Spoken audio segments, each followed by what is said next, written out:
መስከረም ወር ላይ 2018 ላይ እግዚአብሔር በድምጽ የነገረኝ ነገር ምንድነው ካላችሁ በተለይ ከየካቲት 1 እስከ መጋቢት 30 ድረስ ጥብቅ ፍተሻ እንዲደረግ የሰራዊት ጌታ እግዚአብሔር ተናግሯል። ይሄን ለህዝብ ተናገሪ ብሎኛል። ይሄው እያስተላለፍኩ ነው። ሌላው ጥቅምት 9 ላይ እግዚአብሔር ያሳየኝ ነገር ምንድነው ስፔሻሊ የወንጌል አማኞች ህብረት ቸርቾች ላይ ጥቃት ለመጣል ሁለተኛው ትምህርት ቤቶች ላይ ጥቃት ለመጣል የተዘጋጁትን ዝግጅት አያለው። እንደውም አንዳንድ ትምህርት ቤቶች አሁን እንኳን ይሄ መልእክት ሳስተላለፍ መረጃው ደርሷቸው ውስጥ ለውስጥ እኛን እንዳትነኩን ስለ ወራቶች ተነገረ። ስለ ወራቶችን አስመልክቶ አንዳንድ ነገር ሲነገር በጣም ደነገጥኩ። ምክንያቱም እኔ ቀድሜ መልእክቱን ስለተቀበልኩ ማለት ነው። ማንም አያውቅም፣ በውስጤ ግን ደነገጥኩ። ለምን መናገር አለብኝ? ሳልናገር ጊዜው ሄደ ምን ነካኝ ብዬ ማለት ነው። ለምንድነው ሞር ቤተክርስቲያን ላይ ወንጌል አማኞች ላይ ታርጌት የተደረገው ብዬ እግዚአብሔርን ጠይቅ ነበር። I saw tsunami. Like I said, I saw all these things happening ending October, November and December. There is so much idolatry practice in the Philippines. የፈጣሪ ቁጣ ነው የተባለለት ታይቶ የማይታወቀው ጎርፍ ለማንም ሳይራራ ሁሉንም ጠራርጎ እየወሰደ ነው። በፊሊፕስ ሰማይም ሐዘን ረቧል፣ ጭንቀት ደምኗል። የተረፈውን ሰው ከቦታው ለማሸሽ የሞተውንም አስክሬን ለመፈለግም ግርግሩን በስቷል። ፊሊፒንስ ከፈጣሪ የሆነ ቁጣ መቋቋም አቅቷታል። ከተሞቿ እንዳልነበር ሆነዋል። ሜዳዎቿ ወደ ወንዝነት ተቀይረዋል። ለትዝታ እንኳን አንዳች ነገር ያልተው ጎርፍም አዋፋት እንኳን የሚያርፉበት ቅርንጫፍ እንኳን ሳይቀር ሁሉንም ሰልቅጦ ጦታል። ሰውን ጠራርጎ መድረሻ ወደሌለው ጥልቅም ያመራው ጎርፍ የበርካቶችን ሕይወት ነጥቋል። ቤት ንብረትን እያንሳፈፈ የሚጓዘው ጉልበታም ውሃም ብዙዎችን አራቅቷል። በኃይል የታጀበው ጎርፍ ምድርን ሊውጥ የሚንደረደር ይመስል ያገኘውን እየጠራረገ ይጓዛል። ሀገሪቱ ለመርገጥ የሚሆን ቦታ እንኳን ሳይቀርላት ውሃ ሸፍኗታል። ሁሉም ነገር እንዳልነበር ሆኗል። መልሶ ወደ ነበረበት ለመመለስ የሚያስችል ጭላንጭል ተስፋ እንኳን እንዳይቀር ከዚህም በኋላ አዲስ ነገር እንደሚከሰትም ተተንብዮአል። ተንጠላጥሎ ለመትረፍ መሞከሪያ ዛፎች ሳይቀሩ የተዋጡበት ይህ አስከፊ ጎርፍም በቅስፈት ነገር ዓለሙን ደበላልቆታል። ከፍ ያለው አፍ ያለው አስፈሪ አውሬ የሚመስለው ውሃም ሰውን እየዋጠ ሲጓዝ ማየት ምንም የማያውቁ ህፃናት ማምለጫ ጠፍቷቸው ሲጨነቁ መመልከትም ለዓመታት የተለፋበት ንብረት በብርሃን ፍጥነት ሲተን ማየት እጅግ የሚያሳዝን ክስተት ነው። በፊሊፒንስ ግን ይህ ሁሉ በአንድ ጀንበር ሆኗል። በነቢያቱ አስቀድሞ የተነገረው ይህ አስፈሪ ጎርፍና አውሎ ንፋስ የተፈጥሮ አደጋ ይሁን ወይንስ የፈጣሪ ቁጣ? ነገሩን በዝርዝር በመረጃችን ይዘናል። በቆይታችሁ ታደምጡታላችሁ። በሌላኛው መረጃችን ከድጡ ወደ ማጡ እንዲል የሀገሬ ብሂል የኢትዮጵያ ኦርቶዶክስ ተዋሕዶ ቤተክርስቲያን ጉድም እያደር እየዋለ እጅግ አስደንጋጭና አሳፋሪ እየሆነ መጥቷል። የኢትዮጵያ ኦርቶዶክስ ተዋሕዶ ቤተክርስቲያን ተልኳም ሆነ ተደራሽነቷ የጽድቅ ስራን መስራት፣ ለሀገርና ለሕዝብ ሰላም መጸለይ፣ ሰማያዊ መንግስት ለምዕመናን ማስተማር፣ ሰዎችን የዘላለም ሕይወት እንዲያገኙ መንገዱን መምራትና ማሳየት ነበር። ሆኖም ግን ነገሩ የተገላቢጦሽ ሆኗል። ጦር መደገፍ፣ እልቂትን ማባባስ፣ መንግስት የሚሰራውን ስህተት መደገፍና በርካታ የሚያሳፍር ከአንድ ሃይማኖት ተቋም የማይጠበቅ ተግባር መፈጸሟ በአደባባይ ተጋልጧል። የቤተ ክርስቲያን ጉድና ሚስጥርን ተስፍሽ የተባለ ግለሰብም በሚዲያም አጋልጦታል። የቤተ ክርስቲያን አሳፋሪ ተግባር ምን ይሆን? እንዲሁ በመረጃችን አካተን ይዘናል። በቆይታችሁ ታደምጡታላችሁ። በስተመጨረሻም አስቸኳይ ሀገራዊ መልእክት ለእምነት ተቋማትና ለትምህርት ቤቶች ተነገረ። እግዚአብሔር ለባሪያዎቹ ሳይናገር አንዳች ነገር አያደርግም። ዛሬም ህዝብ ይነቃ ዘንድ ከእግዚአብሔር ሴት ነብይት በጸሎት አበራ አንደበት ህዝቡ ጥንቃቄ ያደርግ ዘንድ አስቸኳይ ሀገራዊ መልእክት ተላልፏል። ከእግዚአብሔር ሴት የተላለፈው ህዝበ ክርስቲያኑ ሊያደምጠው የተገባ ትንቢት ምን ይሆን? በመረጃችን ይዘናል። በቆይታችሁ ከአንደበቷ ታደምጡታላችሁ። እስከ መረጃው ፍጻሜ አብራችሁን ቆዩ። በ2017 ዓመተ ምህረት የሪል ስቴት አዋርድ ተሸላሚ የሆነው ድርጅታችን የዘመናት ህልሞን እውን ለማድረግ ከውጪም ከሀገር ውስጥም ያላችሁ ቤት ፈላጊዎች ባሉበት ሆነው የቤት ባለቤት የሚሆኑበትን አዲስ አሰራር ከአዲስ ዲዛይን ጋር ይዘንሎት ቀርበናል። አዲስ ዓመትን በማስመልከት ለእርሶ በቀረበ ዋጋ በ10% ቅድመ ክፍያ ቤቶን እየኖሩበት ወይም ማከራይተውት የሚከፍሉት የ60% አከፋፈል አማራጭም አቅርበንሎታል። 24 ሰዓት በግንባታ ላይ የሚገኘው ኮምፓውንዳችን ቤቶቻችን ውስጥ የቪአይፒ ቦታዎችን፣ በረንዳ ያላቸው ቤቶች፣ ክሎዝድ ኪችን፣ ኦፕን ኪችን፣ ስቶር፣ ላውንደሪ፣ የሰራተኛ መኝታ ከነመታጠቢያው ሁሉንም ክፍሎች የጧት ፀሐይ እንዲያገኙ አድርገን አቅርበንላችኋል። ቅድመ ክፍያውን ሲከፍሉ የእርሱን የቤት ባለቤትነት የሚያረጋግጡ ሙሉ ሰነዶችም በእጁ ያስገባሉ። ዲኤምሲ ሪል ስቴት። ለበለጠ መረጃ በ090854 3454 ላይ በመደወል ቤቶን ይሸምቱ።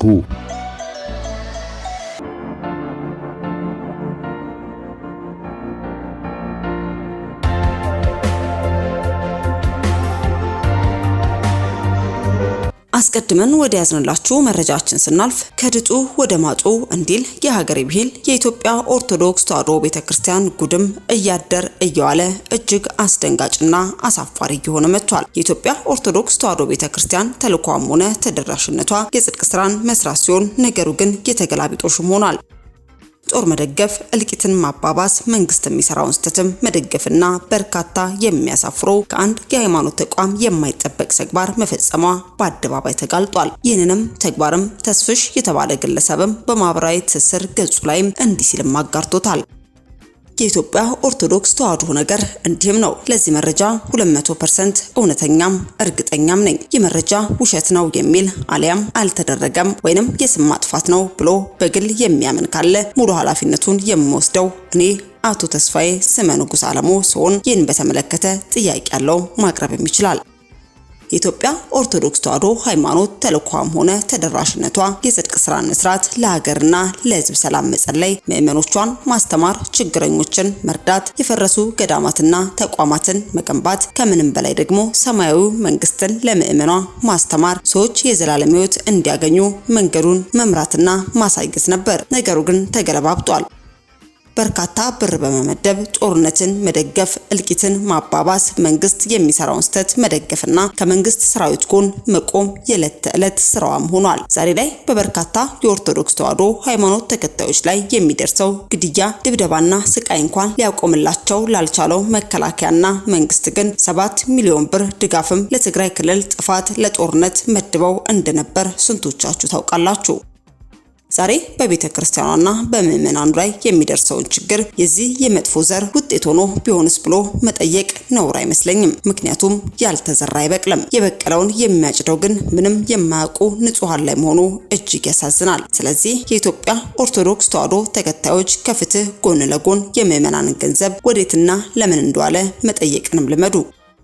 በገዛ ገንዘባችሁ በገዛ ንብረታችሁ መልሳችሁ ጠላት እየገዙላችሁ እንዳይሆን ህሊና ካላችሁ ስለዚህ ውጪ ለምን ብላችሁ ጠይቁ በማለትም ተስፍሽ የተባለው ግለሰብ በማህበራዊ ትስስር ገጹ ላይ ዛሬ ቤተክርስቲያኗና ምዕመኗ ላይ የሚደርሰው ችግር የዚህ የመጥፎ ዘር ውጤት ይሆንስ በምን ይታወቃል በማለትም መልእክቱን እንዲህ ባለ መልኩ አስተላልፎ ተመልክተን እኛም ወደ እናንተ አደረስን። አስከትለን ወደ ያዝንላችሁ መረጃችን ስናልፍ ጊዜው እጅግ አስፈሪ ነገር የሚከሰትበት ነው። እየሆነ ያለው ሁሉ የዘመን ፍጻሜ የሚያመላክት የትንቢቱንም መፈጸም የሚያረጋግጥ ሆኗል። በፊሊፒንስ የሆነው ጎርፍም ከተማዋን ውጧቷል። በከፍተኛ ፍጥነት ሁሉን ነገር እየገለባበጠ የሚሄደው ውሃ ከነዋሪዎቹ በተጨማሪ በዓለም ላይ ከፍተኛ ድንጋጤን ፈጥሯል። በፍጥነት የሚምዘገዘገው ጎርፍም መላ ዓለምን ለመዋጥ የሚንደረደር የሚመስልም ነው። በነብዩ የተነገረው ትንቢትም ጊዜና ሰዓቱን ጠብቆ መፈጸሙ የእግዚአብሔር ቁጣ መሆኑን ያሳብቃል። ከሀገር ማዶ ባለ አንድ ነብይም በፊሊፒንስ ይህ አደጋ ከመሆኑ አስቀድሞ ትንቢትን እንዲህ ሲል ተናግሮ ነበር። እግዚአብሔር እንዲህ ይላል፣ እጅግ አደገኛ አውሎ ንፋስ በከተማዋ ላይ ይመጣል። በኦክቶበር መጨረሻ ኖቬምበርና ዲሴምበር ውስጥም እግዚአብሔር ከባድ አውሎ ንፋስን በከተማዋ ላይ ይመጣል ይላል። ለዚህ ምክንያት ደግሞ በፊሊፒንስ ውስጥ የሚደረገው የጣዖት አምልኮ ድርጊት ነው። ከዚህ ተግባራቸው ንስሐ መግባትና መረጋጋት እንዳለባቸው እግዚአብሔር ይናገራል። እግዚአብሔር የፊሊፒንስን ሕዝብን እወዳለሁ ስለዚህ አስተካክላለሁ ይላል። ይህን ያለው የእግዚአብሔር መንፈስ ነው። ስለዚህ እግዚአብሔር ተናግሯል። በከተማ ውስጥ ያላችሁ ቤተክርስቲያን እንዴት መጸለይ እንዳለባችሁ ታውቃላችሁ። እግዚአብሔር 3 ምስልን ሰጥቶኛል። ለሱናሚ ጩሁ፣ ጸልዩ። ፕሬዝዳንቱ ሲያለቅሱ ቤቶች ሁሉ እንዳልነበር ሲሆኑ በውሃ ሲዋጡ ተመለከትኩኝ። እግዚአብሔርን ለምን ስለም ጠየቅኩት። እግዚአብሔር እንዲህ አለኝ፣ የጣዖት አምልኮ ሲል ተናገረኝ። ከዚህ ተግባራችሁ ውጡ፣ ቤተክርስቲያን ጸልዩ ሲልም አስቀድሞ ነብዩ በፊሊፒንስ ሊሆን ያለውን ተናግሮ ነበር። ሆኖም ግን ትንቢቱን ሰምቶ የተመለሰ አልነበረምና በስክሪኑ ላይ እንደምትመለከቱት እጅግ አስፈሪ የሆነ አውሎ ንፋስና የጎርፍ አደጋም ሀገሪቱን አናውጧል። ከ140 በላይ ሰዎችን ነፍስ የነጠቀው ንብረትን ሁሉ በብርሃን ቅስፈት ዶግ አመድ ያደረገው ይህ የጎርፍ አደጋም ህዝቡን ስጋት ላይም ጥሏል። አሁን ባለው ሁኔታ የሀገሪቱ ከተሞች በታሪክ ታይቶ የማይታወቅ ጥፋትንም አስተናግደዋል። አደጋው ያስከተለው የሰው ነፍስ መጥፋት ልብ ሰባሪም ሆኖ ተመልክተነዋል። አደጋው ያስከተለው ስሜታዊ ጠባሳም እጅግ ከባድ ነው። ይህ አደጋ ተፈጥሮ ስታምጽ እግዚአብሔር ቁጣውን ሲገልጥ ምን ያክል ሊጨክን እንደሚችል የሚያሳይ ማስጠንቀቂያም ነው። በስተመጨረሻም አስቸኳይ ሀገራዊ መልእክት ለእምነት ተቋማትና ለትምህርት ቤቶች ተላለፈ። እግዚአብሔር ለባሪያዎቹ ሳይናገር አንዳች ነገር አያደርግምና ዛሬም ህዝቡ ይነቃ ዘንድ ከእግዚአብሔር ሴት ነብይት በጸሎት አበራ አንደበት ህዝቡ ጥንቃቄ ያደርግ ዘንድ አስቸኳይ ሀገራዊ መልእክት ተላልፏል። ከእግዚአብሔር ሴት የተላለፈው ህዝበ ክርስቲያኑ ሊያደምጠው የተገባ ትንቢት ምን ይሆን የሚለውንም ከአንደበቷ እንድታደምጡ ጋበዝን። ክብር ለእግዚአብሔር ይሁን። እንደ እግዚአብሔር ያለ ማንም የለም። ፕሮፌተስ በጸሎት አበራ እባላለሁ ከጄኤስጂ የእግዚአብሔር ነብይት ነኝ። ዛሬም በሀገራዊ መልእክት ወደ እናንተ ብቅ ብያለሁ። ይሄን መልእክት ሰምታችሁ እንድትጸልዩበት ተገቢውን ጥንቃቄ እንድታደርጉ ነው መልእክት ማስተላልፈው። ኢየሱስ ክርስቶስ ጌታ ነው። የመጀመሪያው ነሐሴ ወር ላይ ያየሁት የወታደር ወይም ደግሞ በፖሊስ መኪና ሰዎችን ለአፈሳ ወይም ደግሞ ለዘመቻ እንደዛ ሰዎች ሲሏቸው አያለው። ወታደሮችና ፖሊሶች አንዳንዶቹን በማስገደድ ሲሏቸው እነሱ ሲሯሯጡ ሆነ ግቢ ውስጥ ሲገቡ አያለው። እዛ የፖሊስ መኪናው ላይ ደግሞ የጠቅላይ ሚኒስትራችንን ድምጽ የንግግር ድምጽ በመሃል ያስገቡበታልና እያደረጉ እንደ ሬዲዮ ይናገራል ማለት ነው። እሱን አየው። ሁለተኛው መስከረም ወር ላይ 2018 ላይ እግዚአብሔር በድምጽ የነገረኝ ነገር ምንድነው ካላችሁ ድምጽን የነገረኝ ከየካቲት 1 መመሪያን የሰጠው የጌታ መንፈስ ከየካቲት 1 እስከ መጋቢት 30 ድረስ በከተማይቱ መውጫና መግቢያዎች ላይ እንደዚሁም ሌሎች ስፍራዎች ላይ መፈተሽ አለባቸው የሚባሉ ቦታዎች ላይ መንግስት ወይም የመንግስት አካላት ተገቢውን ፍተሻ ጥብቅ የሆነ ፍተሻ እንዲያደርጉ በተለይ ከየካቲት 1 እስከ መጋቢት 30 ድረስ ጥብቅ ፍተሻ እንዲደረግ የሰራዊት ጌታ እግዚአብሔር ተናግሯል። ይሄን ለህዝብ ተናገሪ ብሎኛል። ይሄው እያስተላለፍኩ ነው። ሌላው ጥቅምት 9 ላይ እግዚአብሔር ያሳየኝ ነገር ምንድነው? አማጽያን በሁለት ተቋማት ላይ ጥቃት ለማድረስ ያቀዱትን እቅድ ነው ማየው። አንደኛው ተቋም ቤተ እምነቶች ናቸው። ስፔሻሊ የወንጌል አማኞች ህብረት ቸርቾች ላይ ጥቃት ለመጣል፣ ሁለተኛው ትምህርት ቤቶች ላይ ጥቃት ለመጣል የተዘጋጁትን ዝግጅት አያለው።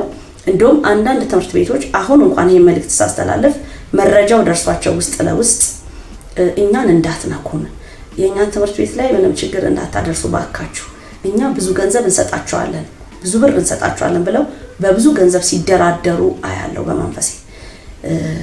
ይህንን መልእክት በውስጥ ይዤው ከብዶኝ በእግዚአብሔር ፊት እየጸለይኩ ለቤተ ክርስቲያን ህዝቦች፣ ለቸርች አገልጋዮች ሁሉ ተናግሬ አብሮኝ ለሚያገለግሉ እየጸለይንበት ነው ያለነውና በጣም ይደንቃችሁ ነገር ሰሞኑን አንድ ትልቅ ሆቴል ላይ ትልቅ ተጽዕኖ የሚፈጥሩ የእግዚአብሔር ሰዎች ባሉበት ተሰብስበን ነበርና አንዳንድ ስለ አገልግሎት ጉዳይ ተሰብስበን ባለንበት ስለ ወራቶች ተነገረ።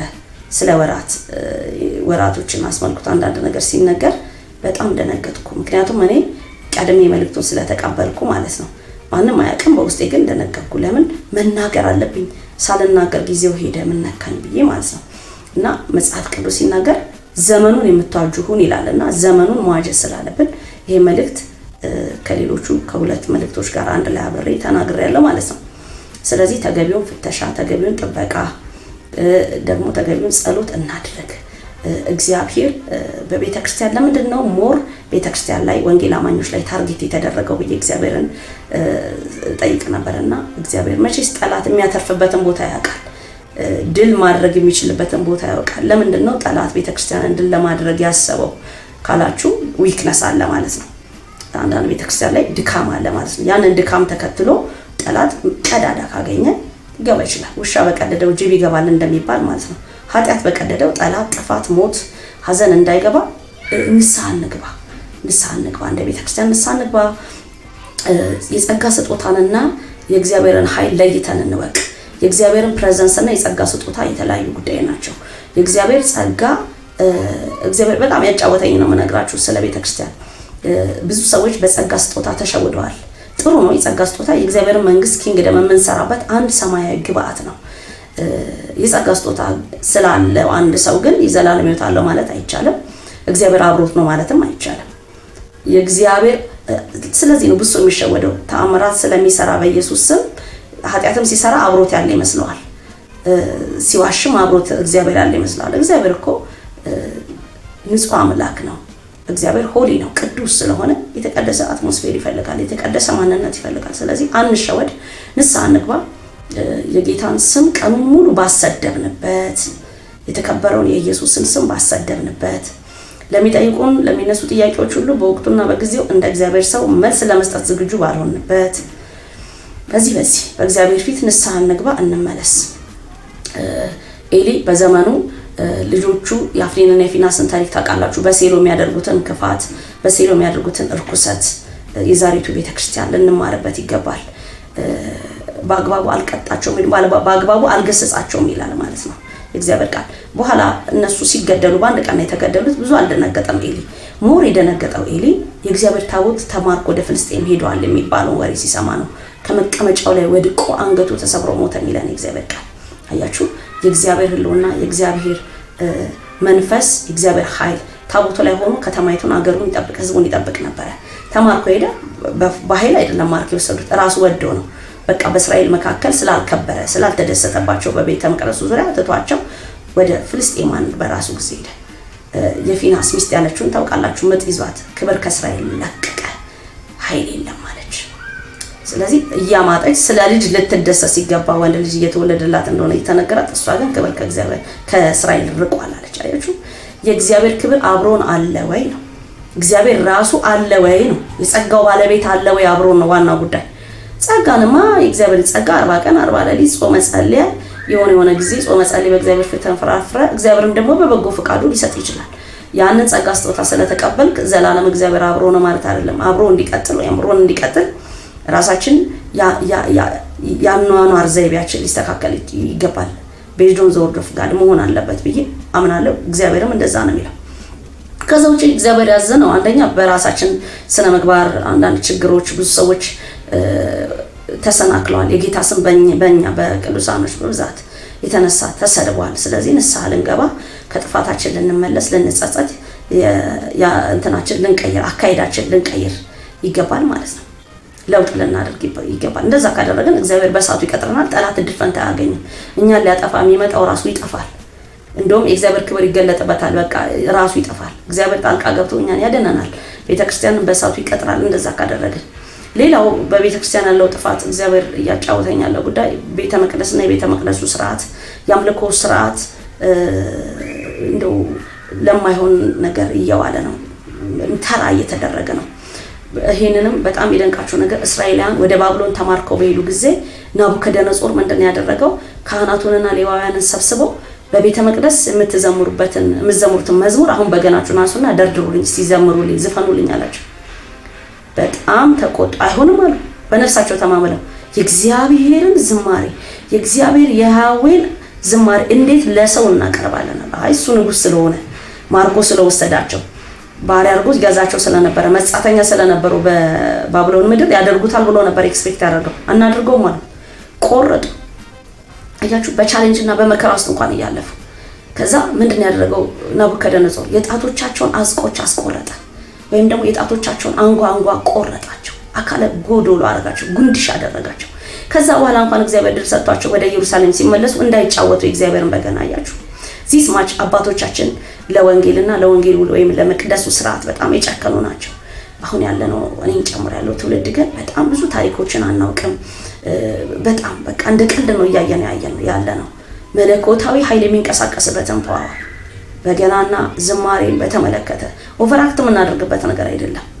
ኦቨራክት የምናደርግበት ሳይሆን የምናመልክበትን እግዚአብሔርን የምንማጠንበትን ለእግዚአብሔር አምልኮውን የምናቀርብበት ነው።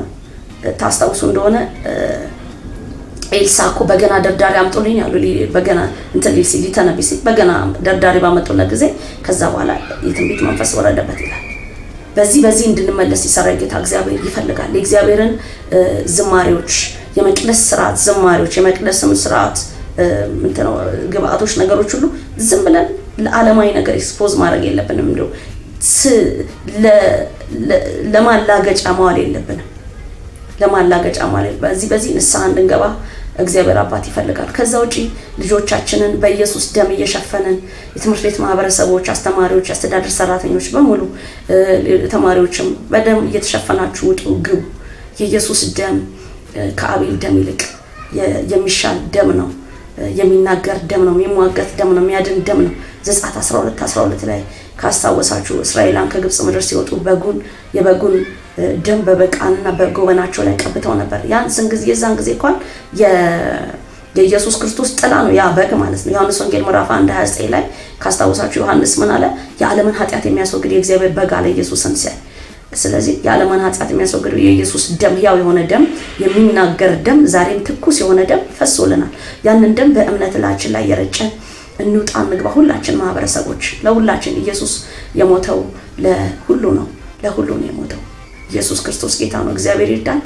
በአጠቃላይ ጀነራላይዝ አድርገው ሳጠቃልለው ይሄ መልእክት እንድንጸልይ ስለ ሀገራችን፣ ስለ ምድራችን፣ ስለ ቤተሰብ፣ ስለ ትውልዱ፣ ስለ ራሳችን ሁሉ እንድንጸልይ በእግዚአብሔር ፊት በንስሐ እንድንሆንና ወደ ራሳችን አይተን እግዚአብሔርን ምሕረት እንድንጠይቅ፣ ሁለተኛው ተገቢውን ጥንቃቄ እንድናደርግ ነው። ሰው በገንዘቡ ብዛት አያመልጥም።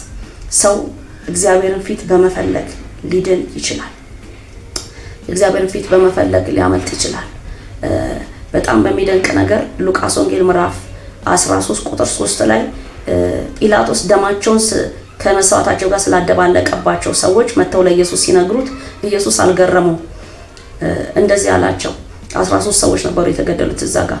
እንደዚህ አላቸው፣ እነዚህ ሰዎች በኢየሩሳሌም ካሉት ሰዎች ሁሉ ይልቅ ኃጢአት ይሰሩ ይመስላችኋልን? አይደለም እላችኋለሁ፣ እያንዳንዳችሁ እንዲሁ ንስሐ ባትገቡ እንዲሁ ትሆናላችሁ አለ። እንዲሁ ትሆናላችሁ። እነዚህ የኢየሩሳሌም ሰዎች ይሄ ብቻ አይደለም፣ እንደውም በሰሊሆም ግንቡ የወደቀባቸውና የሞቱት እነዛ 18 ሰዎች በዚያ ካሉት ሁሉ ይልቅ ኃጢአት የሰሩ ይመስላችኋል? አይደለም እላችኋለሁ፣ እያንዳንዳችሁ እንዲሁ ንስሐ ባትገቡ እንዲሁ ትሆናላችሁ አለ ጌታ ኢየሱስ ክርስቶስ። የኢየሩሳሌም ሰዎች ልብሳቸውን አጥበው መስዋዕት ይዘው ታጥበው ታጥነው ሽታቸውን አርከፍክፈው ፋ ብለው ወደ መቅደሱ እየሄዱ መስዋዕት ሊሰው የሚሄዱት። በመንገድ ላይ ግን ጲላጦስ ደማቸውን ከመስዋዕታቸው ጋር አደባለቀ፣ ገደላቸው፣ መስዋዕት አደረጋቸው። ኋይ በንስሐ አይደለም እግዚአብሔርን ግሎሪፋይ ሊያደርጉት እየሄዱ ያሉት፣ በንስሐ አይደለም መስዋዕት የሚሰውለት። ያችሁ መጀመሪያ በየትኛውም ጉዳይ ንስሐ ይቀድማል። በእግዚአብሔር ፊት መውደቅ፣ ራስን ማየት፣ ጊዜ ሰጥቶ በእግዚአብሔር ፊት መውደቅ።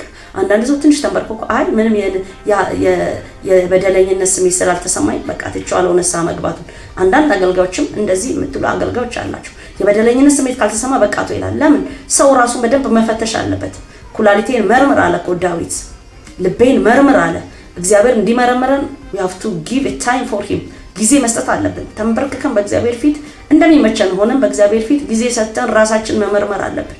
እግዚአብሔር ተከፋው አዘንኩ እያለ ነው የሚጠብቀን። እግዚአብሔር እንዲጠብቀን ንስሐ እንግባ። በድላችኋል እያለ ነው። በቃ እንመለስ። ልክ አይደለንም፣ እንመለስ፣ ወደ ራሳችን እንይ። ክብር ለእግዚአብሔር ይሁን። እግዚአብሔር አባትና አምላክ ሆይ በይ ተናገር ያልከኝን እኔ ከሁሉ የማንስ ባሪያ ተናገር ያለው አባ አንተ ልትከብር እኔ ላንስ ይገባል። የማልጠቅም ባሪያ ነኝ። ክብሩን ጠቅልለህ ውሰድ በኢየሱስ ስም። የንስሐ የመመለስ ጊዜ መንፈስን ስጠን። ታደርጋለህ። ተመስገን። ከክፉ አድነን፣ ራራለን። በኢየሱስ ስም ታደገን። ታደርጋለህ። እናመሰግናለን። በኢየሱስ ክርስቶስ ስም አሜን። በ2017 ዓመተ ምህረት የሪል ስቴት አዋርድ ተሸላሚ የሆነው ድርጅታችን የዘመናት ህልሞን እውን ለማድረግ ከውጪም ከሀገር ውስጥም ያላችሁ ቤት ፈላጊዎች ባሉበት ሆነው የቤት ባለቤት የሚሆኑበትን አዲስ አሰራር ከአዲስ ዲዛይን ጋር ይዘንሎት ቀርበናል። አዲስ ዓመትን በማስመልከት ለእርሶ በቀረበ ዋጋ በ10% ቅድመ ክፍያ ቤቶን እየኖሩበት ወይም ማከራይተውት የሚከፍሉት የ60% አከፋፈል አማራጭም አቅርበንሎታል። 24 ሰዓት በግንባታ ላይ የሚገኘው ኮምፓውንዳችን በከተማችን ውስጥ የቪአይፒ ቦታዎችን፣ በረንዳ ያላቸው ቤቶች፣ ክሎዝድ ኪችን፣ ኦፕን ኪችን፣ ስቶር፣ ላውንደሪ፣ የሰራተኛ መኝታ ከነ መታጠቢያው ሁሉንም ክፍሎች የጠዋት ፀሐይ እንዲያገኙ አድርገን አቅርበንላችኋል። ቅድመ ክፍያውን ሲከፍሉ የእርሶን የቤት ባለቤትነት የሚያረጋግጡ ሙሉ ሰነዶችም በእጁ ያስገባሉ። ዲኤምሲ ሪል ስቴት። ለበለጠ መረጃ በ090854 3454 ላይ በመደወል ቤትዎን ይሸምቱ። ውድ የሻሎም ቲዩብ አድማጭና ተመልካቾቻችን ለሰዓቱ የያዝንላችሁ መረጃ ያደመጣችሁትን ይመስል ነበር። በሌላ አዳዲስ መረጃዎች እስከምንገናኝ መልካም ቆይታ